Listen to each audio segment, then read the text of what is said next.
우리에게 주시는 복에 대해서 함께 상고하며 은혜를 나누고자 합니다. 오래된 복음성가 가사 가운데 세상은 평화 원하지만 전쟁의 소문 더 늘어간다는 가사가 있습니다. 인간은 누구나 평화로운 세상 속에 살기를 원하지만 인류 역사상 평화스러웠던 기간은 300년이 채 되지 않는다고 합니다. 인간은 평화를 소원하면서도 크고 작은 분쟁으로부터 해방되지 못한 채 살아가고 있습니다. 그러면 이 모든 분쟁의 원인은 무엇인가? 왜 분쟁이 일어나는가? 성경의 해답은 하나님을 떠난 인간의 죄악된 마음에 그 근본 원인이 있다고 말씀합니다. 에덴 동산에서 죄를 짓고 하나님으로부터 쫓겨난 이 아담과 하와, 그 하나님을 떠난 가정에 첫 번째 일어난 일이 형이 동생을 죽이는 비극이었습니다. 성경은 가인이 동생에 대하여 분한 마음을 품고 동생을 쳐 죽였다 이렇게 기록되어 있습니다. 그 분한 마음, 미움이 곧 죄악된 마음이었습니다. 그러므로 인간의 죄악된 마음이 깨끗해지고 하나님 앞에 의를 회복하기 전에는 평화가 있을 수 없습니다. 죄를 지은 인간은 하나님과 원수가 된다고 성경은 말씀합니다. 하나님과 평화를 누릴 수 없습니다. 나아가서 그 죄인이 속한 가정과 교회, 그가 살아가는 이 세상에 진정한 평화가 있을 수 없는 것입니다. 구약을 보면 이스라엘 백성들은 여호와 하나님을 경배하지 않고 우상 숭배에 자꾸 빠졌습니다. 그럴 때마다 하나님이 진노의 채찍을 드심으로 이방 민족이 쳐들어오게 하심으로 평화를 누리지 못했습니다. 살아계신 참 하나님에게서 마음이 떠나는 순간 그 사람은 평화가 없는 불행의 길로 들어서는 것입니다. 인간이 하나님과 평화를 잃을 때까지 이 세상에는 진정한 평화가 있을 수 없다는 것입니다. 그러므로 성경이 말씀하는 평화는 근본적으로 인간이 죄로 인하여 하나님과 원수된 그 관계에서 벗어나서 하나님과 바른 관계를 회복하고 누리는 화평입니다. 그런데 이 하나님과 죄인의 화평이 어떻게 이루어졌습니까? 성경이 말씀하는 대로 그리스도 안에서 하나님이 우리와 화목하셨다. 그렇게 말씀합니다. 하나님은 십자가의 피로 화평을 이루사 땅에 있는 것들이나 하늘에 있는 것들이 그리스도로 말미암아 하나님 자신과 화목하게 되기를 기뻐하셨다. 골로새서 1장 20절에 말씀합니다. 화목케 하는 일은 하나님의 일입니다. 하나님은 원수된 죄인과 화목하시기 위해서 예수 그리스도를 화목의 제물로 보내셔서 죄인들에게 구원의 길을 열어주셨습니다.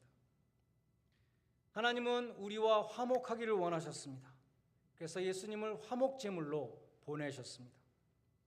그런데 고린도후서 5장 18절에 보면 이렇게 되어 있습니다. 하나님이 그리스도로 말미암아 우리를 자기와 화목하게 하시고 또 우리에게 화목하게 하는 직책을 주셨다. 예수 그리스도를 통하여 하나님과 화목한 자에게는 사명이 생깁니다. 새로운 사명이 생기는데 그것은 곧 화평케 하는 직책이 생긴다는 것입니다. 그러므로 우리는 여기서 예수님의 이 말씀, 화평케 하는 자는 복이 있나니 저희가 하나님의 아들이라 일컬음을 받을 것이며 이 말씀의 뜻을 깨닫게 됩니다. 화평케 하는 자는 하나님의 아들 예수 그리스도가 십자가의 피로 이루신 그 화목을 실제로 실천하는 사람이기 때문에 하나님의 아들이라 일컬음을 받는다는 것입니다. 그 십자가에서 화평을 이루신 예수님이 하나님의 아들이셨던 것처럼 화평케 하는 자를 하나님은 또한 나의 자녀라고 인정해 주신다는 것입니다. 화평케 하는 일은 하나님께 속한 신성한 일입니다. 그것은 미션입니다. 그리스도를 통하여 화평을 이루신 하나님은 오늘날도 하나님의 자녀들을 통해서 화평케 하는 일을 계속하고 계신 것입니다. 그러면 화평케 하는 자, 피스메이커란 구체적으로 어떤 사람이겠습니까? 아이들이 학교에서 단어 공부를 할 때에 반대말을 많이 공부하죠.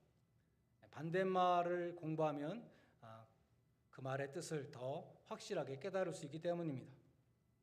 그래서 피스메이커의 반대말은 트러블 메이커입니다. 피스메이커가 하나님의 직책을 감당하는 사람이죠.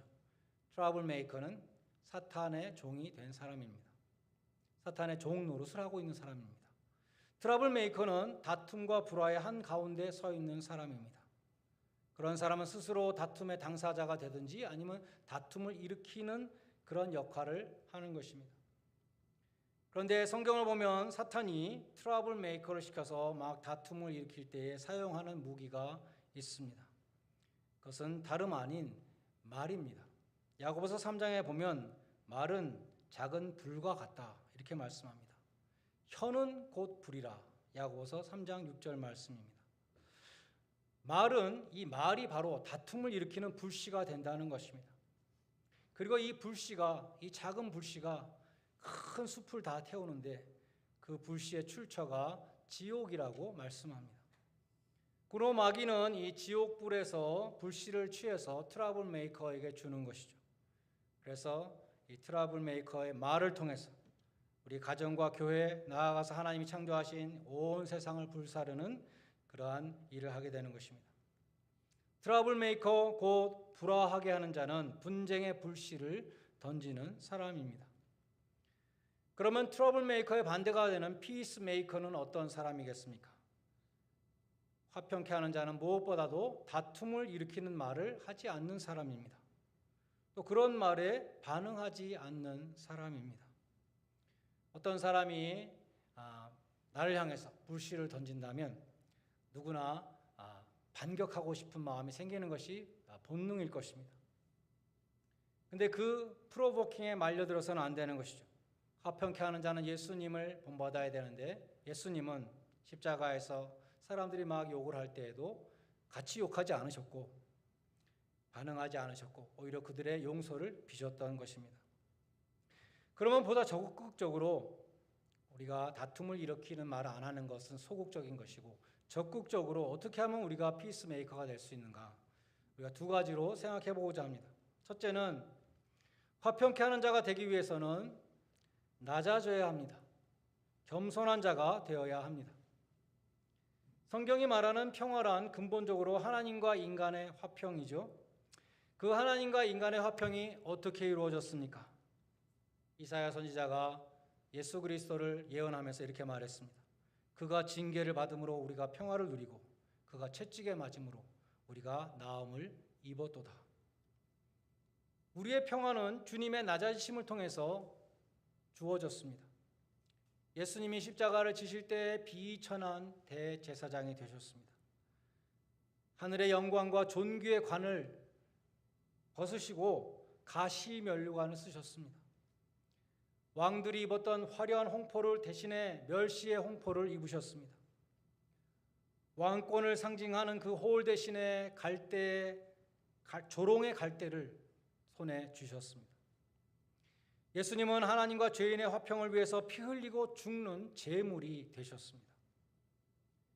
예수님이 그처럼 십자가의 죽으심으로 영원한 평강의 왕이 되셨습니다. 예수님이 육신을 입고 세상에 오신 것 자체가 낮아지심이었습니다. 예수님은 우리가 상상할 수 있는 가장 낮은 모습으로 말구유에 오셨습니다. 우리가 상상할 수 있는 가장 험한 죽음, 십자가에 죽으셨습니다. 예수님은 한없이 낮아지심으로 영원한 평강의 왕이 되셨습니다. 여러분이 어떻게 하면 마음의 평강을 얻을 수 있습니까? 어떻게 하면 화평케 하는 자가 될 수 있습니까? 그 해답은 낮아짐에 있습니다. 자연계에 중력의 법칙이 있죠. 땅의 아래서 끌어당기고 있기 때문에 우리가 땅에 안전하게 서 있습니다. 중력은 하나님이 우리를 위해서 만드신 것입니다. 믿음의 세계에도 중력의 법칙이 있습니다. 베드로전서 5장 5절에 하나님은 교만한 자를 대적하시되 겸손한 자에게 은혜를 주시느니라. 하나님은 땅바닥에 바싹 엎드리는 자에게 은혜를 주십니다. 하나님은 겸손한 자에게 평강을 주십니다. 스스로 높아지고자 하는 교만은 마귀의 원죄입니다. 이사야서 14장 13절로 14절에 보면 마귀의 하는 말이 나옵니다. 내가 하늘에 올라 하나님의 무별 위에 나의 보좌를 높일 것이다. 내가 북극 지폐의 산 위에 좌정하리라. 가장 높은 구름에 올라 지극히 높은 자가 비기리라. 이렇게 말합니다. 마귀는 하나님이 만드신 중력의 법칙과 정반대로 하늘에 오르겠다고 말합니다. 하나님과 같이 되겠다고 공언합니다. 마귀가 타락하고 하나님으로부터 버림받은 이유가 바로 이러한 교만이었습니다. 잠언 6장 16절로 19절에 하나님이 미워하시는 것들의 목록이 나옵니다. 여호와의 미워하시는 것 곧 그 마음에 싫어하시는 것이 6, 7가지니 곧 교만한 눈과 거짓된 혀와 무죄한 자의 피를 흘리는 손과 악한 괴교를 깨하는 마음과 빨리 악으로 달려가는 발과 거짓을 말하는 망령된 증인과 및 형제 사이를 이간하는 자라. 여기 하나님이 미워하시는 제1번 첫 번째가 교만이라고 말씀합니다. 교만한 자는 마귀처럼 타락하고 하나님으로부터 버림을 받게 됩니다. 우리는 낮아질 때의 마음의 평안을 얻을 수 있습니다. 뿐만 아니라 우리는 낮아질 때에 주님처럼 화평케 하는 자가 될 수 있는 것입니다. 두 번째로 화평케 하는 자가 되기 위해서는 의가 있어야 됩니다. 히브리서 7장 2절에 보면 예수님의 예표가 되는 멜기세덱을 소개하는데 첫째 의의 왕이요 또 평강의 왕이라 이렇게 말합니다. 의의 왕이 먼저 나오고 그 다음에 평강의 왕이 나옵니다. 의가 없으면 평강이 없습니다. 의가 먼저 있어야 된다는 것이죠. 불의가 있으면 평강이 없습니다. 바른 관계가 아니면 평화로운 관계가 될 수 없습니다. 전에 한국의 신문에 이런 기사가 실렸었습니다. 어떤 가정에 부인이 너무 늦게 들어오니까 남편이 걱정이 돼서 밖으로 나가서 부인이 언제 오나 기다리고 있었습니다. 근데 집 근처에 부인의 차가 보였습니다. 그래서 그 차로 가서 문을 열어보니까 자기 부인과 어떤 남자가 부정행위를 저지르고 있었습니다. 남편은 그 남자를 끌어내서 때리기 시작했습니다. 그 남자는 이 부인과 영어를 배우는 동호회에서 5년 전에 만나서 사귀고 있었는데 현역 육군 장성이었다고 합니다. 남편이 이 남자를 때리는 동안에 부인은 차를 몰고 한강으로 가서 한강다리에서 투신 자살을 했습니다. 왜 때려야 되고 왜 투신 자살을 해야 합니까? 그들의 관계가 바른 관계가 아니었기 때문입니다. 불의한 관계에는 평강이 없습니다. 하나님과 인간의 관계도 마찬가지이죠. 말씀드린 것처럼 죄인은 하나님과 평강이 없습니다. 죄인은 하나님 앞에 설 수가 없습니다. 하나님과 나 사이에 죄가 있으면 평강이 없습니다. 하나님과 나 사이에 의가 있어야 평강이 있습니다. 참된 평화의 기초는 의라는 것입니다. righteousness. 로마서 5장 1절도 그 점을 보여줍니다. 그러므로 우리가 믿음으로 의롭다 하심을 받았은즉 우리 주 예수 그리스도로 말미암아 하나님으로 더불어 화평을 누리자. 믿음으로 예수 그리스도의 의를 우리가 갖게 되었기 때문에 하나님과 화평을 누릴 수 있다고 말씀합니다. 하나님과의 바른 관계 속에 평화가 있습니다. 청년들이 학교와의 관계도 마찬가지이죠. 수업료도 내지 않고 공부도 하지 않고 학칙도 지키지 않고 그러면 학교하고 평화로운 관계가 있을 수가 없습니다. 직장에서도 마찬가지죠. 내가 해야 할 일을 잘 해야 그래야 또 월급을 받을 수 있습니다. 국가에 대해서도 국법을 어기고 세금도 안 내고 바른 관계를 유지하지 않으면서 평화를 기대할 수 없습니다. 교회와의 관계도 마찬가지입니다. 우리가 세례를 받을 때 혹은 입교할 때 혹은 직분을 받을 때 우리는 서약을 합니다. 교인의 의무를 다하며 교회의 덕을 세우는 선한 교인이 되겠습니다. 라고 서약을 했습니다. 하나님 앞에서 서약을 했기 때문에 그것은 교회와 언약을 맺은 것입니다. 그래서 집회 출석과 헌금과 봉사의 의무를 충실히 할 때에 의가 있을 때에 하나님과 교회 앞에서 맺은 그 언약을 잘 지킬 때에 그때 우리 마음속에 평화가 있고 나아가서 교회와 바른 관계에 있는 사람만이 교회를 화평케 하는 자가 될 수 있는 것입니다. 결론적으로 하나님과 이웃과 바른 관계에 있는 사람만이 화평케 하는 자가 드릴 수 있습니다. 악인에게는 평강이 없다. 이사야서 48장 22절은 말씀합니다. 내 마음속에 하나님과의 평화가 없는데 어떻게 이웃과의 평화가 있을 수 있겠습니까? 하나님의 평화를 어떻게 전할 수 있겠습니까?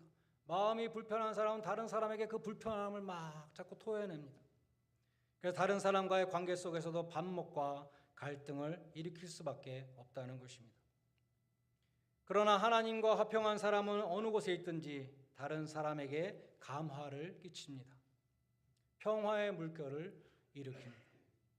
성 프란시스의 유명한 기도처럼 평화의 도구가 되는 것입니다. 아시시 출신의 성 프란시스는 그 유명한 기도문을 지었는데 그 배경이 십자군 전쟁이었다고 합니다.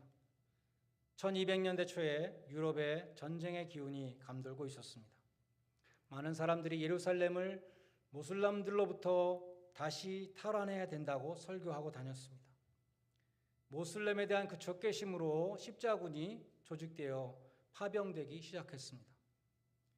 그런데 그 십자군의 행렬을 바라보면서 탄식하는 젊은 수도사가 있었습니다. 그는 이렇게 미움이 동기가 된 전쟁을 하나님이 축복하지 않는다, 그렇게 확신하고 대신 평화의 십자군을 만들었습니다. 그리고 기도를 드렸다고 합니다. 주여 나를 평화의 도구로 써주소서. 미움이 있는 곳에 사랑을, 상처가 있는 곳에 용서를, 분열이 있는 곳에 일치를, 오류가 있는 곳에 진리를, 의혹이 있는 곳에 믿음을, 절망이 있는 곳에 희망을, 어둠이 있는 곳에 광명을, 슬픔이 있는 곳에 기쁨을 심게 하소서. 여러분도 평화의 도구가 되시기를 바랍니다. 저 사람을 보면 마음에 평화가 일어나는 그러한 사람, 저 사람에게 가면 나도 평화를 얻을 것 같다, 그렇게 생각되는 사람, 다른 사람들에게 평화의 기운을 전하는 그러한 사람이 되시기를 바랍니다. 그러기 위해서 먼저 하나님과 화평을 이루시고 나아가서 화평케 하시는 그 하나님의 사역, 그 미션을 삶 속에서 실천하심으로 하나님의 자녀라 일컬음을 받으시는 복된 성도들이 다 되시기를 주님의 이름으로 간절히 축원드립니다. 시간 우리 한번 같이 통성으로 기도할 수 있기를 바랍니다. 여러분은 피스메이커이십니까? 아니면 트러블 메이커이십니까? 여러분은 지옥의 불씨를 던지는 사람입니까? 아니면 평화의 복음을 전하는 사람입니까? 하나님과 죄인의 화목 제물이 되시기 위해서 십자가에 달려 죽으신 주님, 그 주님처럼 자신을 낮추는 겸손을 통하여 화평케 하는 자가 되게 하여 주시옵소서라고 기도할 수 있기를 바랍니다. 하나님과의 바른 관계, 이웃과의 바른 관계를 통해서 화평케 하는 자 되게 하여 주시옵소서. 주님, 나를 평화의 도구로 사용하여 주시옵소서. 다 같이 통성으로 함께 잠시 기도하겠습니다. 하나님 아버지, 이 시간 주님 앞에 기도합니다. 하나님, 저희가 정말 평화의 도구가 되기를 원합니다. 화평케 하는 자가 되기를 원합니다. 아버지 하나님, 화평케 하는 지책을 주셨다고 하셨사오니 아버지 하나님, 평화를 전하는 자가 되게 하여 주시옵소서. 우리가 하는 말을 통하여서 아버지 하나님의 평화가 임하게 하여 주시옵소서. 우리가 하는 기도를 통하여서 평화가 임하게 하여 주시옵소서. 우리가 바른 관계를 통해서 평화를 누리게 하여 주시며 평화를 전할 수 있도록 도와주시기를 간절히 소원합니다. 무엇보다도 하나님과의 바른 관계 속에 늘 살아갈 수 있도록 도와주시고 하나님의 의를 늘 이룰 수 있도록 도와주시옵소서. 우리가 낮아지는 자가 되게 하여 주셔서 주님이 십자가에 나아지신 것 같이 우리도 낮아지는 자가 되어서 마음의 평안을 얻을 수 있도록 도와주시고, 또한 아버지 하나님과 이웃들에게 평강을 전할 수 있는 저희들 될 수 있도록 인도하여 주시옵소서. 하나님 아버지, 우리가 트러블 메이커가 결코 되지 않도록 도와주시고 어느 곳에 가든지 언제든지 평화의 도구로, 피스메이커로, 화평케 하는 자로 아버지 복된 삶을 살아갈 수 있는 저희 모두가 될 수 있도록 인도하여 주시옵소서. 예수님의 이름으로 기도드립니다. 하나님 아버지, 십자가에 달리신 주님을 바라봅니다. 낮아지심으로 화목의 제물이 되신 그 주님을 따라서 겸손을 통하여 화목케 하는 직책을 감당케 하여 주시옵소서.